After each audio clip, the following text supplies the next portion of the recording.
থেকে তুই সব কিছুতে এগিয়েছিস, ডান্সে, গানে, সব কিছুতে। তুই ভালোবাসাতেও এত এগিয়ে যাবি আমি এটা জানতাম না। পুরো ঘরের মধ্যে তুই ভালোবাসার মধ্যে সব থেকে এগিয়ে গেছিস, ফার্স্ট হয়েছিস তুই। যদি কেউ ভালোবাসা না পায় তাহলে আমার কি ভুল? হ্যাঁ, বাচ্চাদের কোনোদিন ভুল হয়েছে? সব ভুল তো মা বাবা। পাই না, সবাই পেয়েছে, সবাই না করে দিয়েছে, জানে আমাদের ঘরের মধ্যে এইসব চলে না, না করে দিয়েছে। কিন্তু ওই ছেলেটা তোমার চোখে তো কাপড় বেঁধে রেখেছে আর পাঠিয়ে দিয়েছে শিখে, যাও ঘরে ঝগড়া করো ঝগড়া। দিদার তো তোর উপরে এত বিশ্বাস, যখন আমি ফোন করে বললাম যে পিহু ভালোবাসা করেছে, যে না হতেই পারে না, তোর সাথে ইয়ার কি করেছে দেখবে যা। ও আর কি জানে যেখানে করে ফেলেছে। কয় বাবা তো কিছু বললো না, তুমিই বলে যাচ্ছ।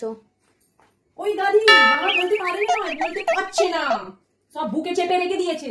আমি কি বুঝতে পারছি না? তুই কি আমাকে বারবার বোঝাতে আসছিস? তুইও কি কোথাও দেখে রেখেছিস নাকি? অনেকক্ষণ দিয়ে দেখছিস তুই দিদির সাইড নিয়ে বলে যাচ্ছিস। হ্যাঁ, ছোট্টবেলা থেকে দেখে এলুম বলতিস মেরে ফেলবো, কেটে ফেলবো। হ্যাঁ, আর এখন কি হলো? দুটো বাচ্চাই আমার ভালো বেরোলো না। ওইখানে দাসবাবু ছেলে বললো বাবা আমি ভালোবেসেছি, বা দাসবাবু বললো হয়তো তোকে মেয়েটাকে চুজ করতে হবে, না হলে আমাকে চুজ করতে হবে। ছেলেটা সঙ্গে সঙ্গে বললো বাবা আমি তোমাকে চুজ করবো, আমি তোমার সাথে থাকবো। বাবার কথা শেষ হলো না, উত্তর এসে গেল ছেলেটার, বাবা আমি তোমার সাথে থাকবো। আর এখানে আমার মেয়ে। কি হয়েছে মা? এখন তো সব চলে, ভালোবেসেছি, কি হয়েছে?